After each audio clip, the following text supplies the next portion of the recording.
Hours after their World Cup opener, Iran's national team was told to get on a plane immediately. No hotel, no recovery, no explanation of who gave the order.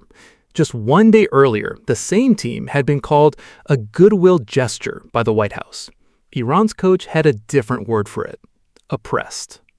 This wasn't the first time politics collided with Iran's World Cup campaign. It wasn't even the second. By the time this team took the field, they'd already survived a boycott, a ticket cancellation, and a war. Here's the full story, from the draw room in Washington to the locker room in Los Angeles, where FIFA's president showed up right after the final whistle. To understand why Monday night happened the way it did, you have to go back 6 months to a ceremony that was supposed to be pure celebration. December 5th, 2025, the Kennedy Center, Washington, D.C., FIFA's official World Cup draw, the moment every qualified nation finds out who they'll play, where, and when. A global broadcast event, confetti, trophies, cameras. Iran's delegation never showed up. The United States had granted only 4 visas to Iran's delegation, including one for head coach Amir Galanoui, but denied the application for Federation President Mehdi Taj. Iran's federation didn't quietly accept it. Spokesperson Amir Mahdi Alavi said the officials faced visa obstacles that go beyond sports considerations, and the federation announced it would boycott the entire ceremony. Federation President Mehdi Taj went public with something even sharper. He wrote, "It appears to us that the matter has become politicized. We informed the FIFA president, Mr. Infantino, that they have taken a political stance and the situation is completely politicized." He added directly, "We believe that FIFA should take a stand against such behavior." That's 6 months before kickoff. Iran's own federation president on the record calling out FIFA's president by name, asking him to intervene against the very country FIFA had chosen as co-host. So what did FIFA actually promise in response? Infantino's own words, delivered earlier in the year, framed the entire situation around one idea. Of course, Iran will be participating in the FIFA World Cup, and the reason for that is very simple, dear friends, is because we have to unite. Participation, unity, that was the promise. Keep that word unite in mind. You're going to hear it again, and it's going to sound very different by the end of this story. Iran's federation did eventually attend a rescheduled version of the draw process, but the resolution didn't last. 6 months of build-up later, with the war between the US and Iran now active, a second crisis hit, this time affecting not officials but ordinary fans. On June 9th, 6 days before Iran's opening match, the Iranian Football Federation announced that FIFA had withdrawn its fan ticket allocation entirely. Here's what that actually means in practice. Every federation competing in this tournament is entitled to 8% of stadium capacity for its matches, typically several thousand tickets per game, sold directly to that nation's most loyal supporters. For Iran's 3 group matches, that allocation was simply taken away. The federation's own statement captured the shock of it. In an unexpected move, the allocation granted to Iran's Football Federation has been withdrawn, and under the current circumstances, the federation is unable to offer even a single ticket to national team supporters. Why? A source with knowledge of FIFA's approach told Athletic that U.S. economic sanctions against Iran, enforced through the Treasury's Office of Foreign Asset Control, prevent American-based entities, including the FIFA 26 Organizing Committee, from processing any transactions involving Iranian residents. That includes selling tickets to Iran's own fans. Think about the absurdity embedded in that sentence. Iran's players could enter the country. Iran's coaches could enter the country, but Iran's own fans trying to buy tickets through official federation channels to support their own team could not because of financial sanctions law that had nothing to do with football at all. With the allocation pooled, FIFA had only days to resell roughly 5,600 tickets for Iran-New Zealand opener in a city, Los Angeles, that happens to have the largest Iranian diaspora population in the entire United States. A tournament built around the promise of inclusion had just made it structurally impossible for one nation's own supporters to buy tickets to their own matches. Now overlay all of this onto the geopolitical backdrop that made it so combustible in the first place. The United States and Iran had been actively at war for months. Strikes, a naval blockade, the kind of conflict that puts entire diplomatic relationships, let alone sporting events, into question. Iran's own sports minister told state television it simply wasn't possible to play under the circumstances. Trump himself added fuel directly. In a social media post, he wrote that Iran's team was welcome at the World Cup despite the war, but that he really didn't believe it was appropriate that they be there for their own life and safety. Iran's response wasn't quiet diplomacy. A post on the team's official Instagram account stated plainly that no one can exclude them, and pointedly suggested that perhaps the U.S. team should be excluded instead. With the war ongoing and visas in chaos, Iran's federation made a logistical decision that no World Cup team has ever previously needed to make. Their entire base camp relocated, not within the United States, but to Tijuana, Mexico, despite all three of their group matches being scheduled inside the U.S. And then, almost theatrically, timed within the same 48-hour window as Iran's World Cup debut, a peace deal. Trump announced it on Truth Social. The deal with the Islamic Republic of Iran is now complete, along with the lifting of a naval blockade and the reopening of the Strait of Hormuz. Iran's squad flew from Tijuana to Los Angeles that same Sunday, the day the peace deal was announced, for a press conference and final preparations before Monday's match. Head coach Head Gallinoi tried to keep things simple. "I am very happy to be representing the great, proud, and strong nation of Iran. I hope that football will bring about joy and enjoyment and bring closer the cultures and countries."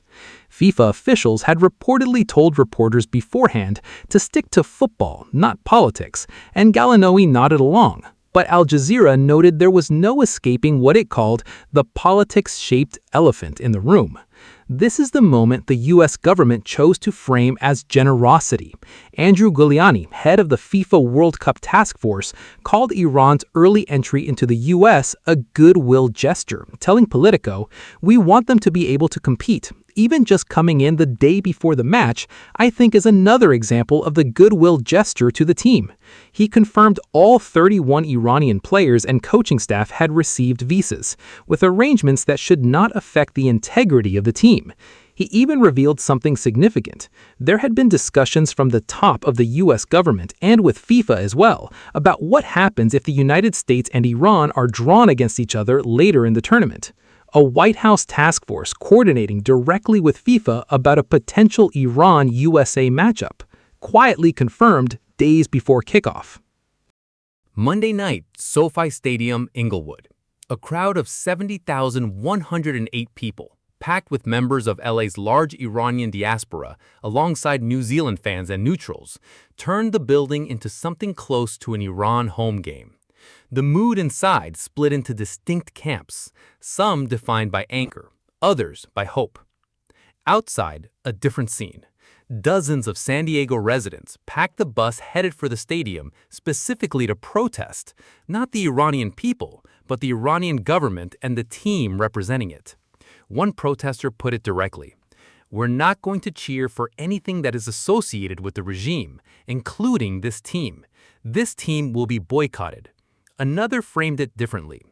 "All we want to do is just a peaceful protest and be the voice of real Iranian people, not the Islamic regime football team." Separate protesters carried signs reading, "No Shah, no Mullah" in Iran, regime change by Iranians, alongside photos of activists who died in custody in Iran. On the field, Iran fought back from two separate deficits to draw 2-2. And then, within hours of the final whistle, the story that defines this entire video happened. Coach Gallinoi said his team was ordered to leave the United States immediately, with no time to recover, and put on a flight back to Tijuana that same night. The plan, as Iran understood it, had been to stay overnight in California and return to Mexico the next day at lunchtime. Instead, right after the match, they were told, "Get in a plane now." "They didn't even give us time to recover," Gallinoi said through an interpreter. It's very important for us to have time for recovery, but we are asked to get on a plane and return to our camp in Tijuana, and we are really troubled by that. Then, the line that turned a logistics complaint into a headline. I think perhaps our team is the most oppressed team in the whole World Cup. He continued, we don't know why they are returning us, to be honest. I think it's very strange. It seems like others are planning for us. The decision-making for us is being made elsewhere.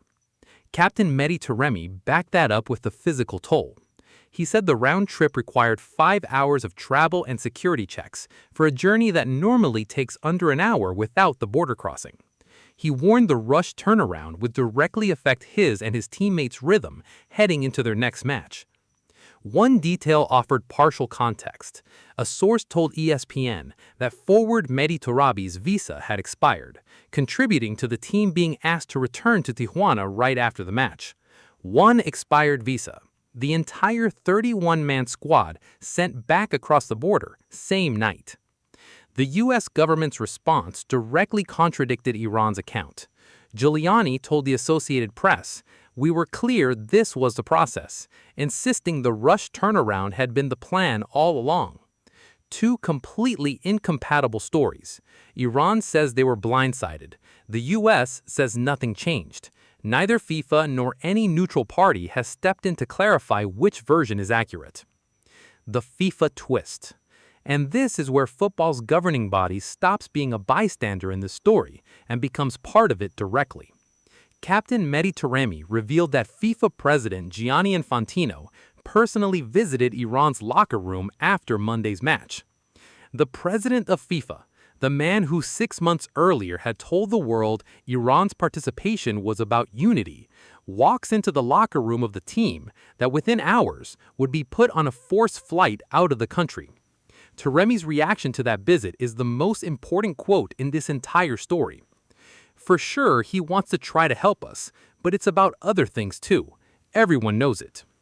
Iran's own captain, on the record, suggesting FIFA's president is personally sympathetic, but constrained by something larger than football itself. He doesn't name it. He doesn't need to. Everyone knows it does all the work. Step back and look at the full arc. A boycotted draw ceremony in December, with Iran's federation president directly accusing FIFA's president of tolerating political interference. A revoked ticket allocation in June, blamed on sanctions law colliding with FIFA's own American operations. A forced relocation to a second country just to compete in a tournament hosted partly on their opponent's soil. A war that ended on paper hours before kickoff. A goodwill gesture that lasted barely a day. And the FIFA president walking into a locker room, unable to explain or unwilling to explain why his own tournament's promise of unity hasn't matched what Iran's players are actually experiencing. Nobody has officially confirmed who gave the order to send Iran back across the border that night. The US says it was always the plan. Iran says they were blindsided. So here's the question worth sitting with. When a team can be relocated, deticketed, and expelled within hours, again and again, across 6 months, with no single institution willing to take responsibility for any of it, who is actually running this tournament? Let us know what you think in the comments. And stay with us because Iran plays Belgium next, at the same stadium, under the same conditions, and this story is far from over.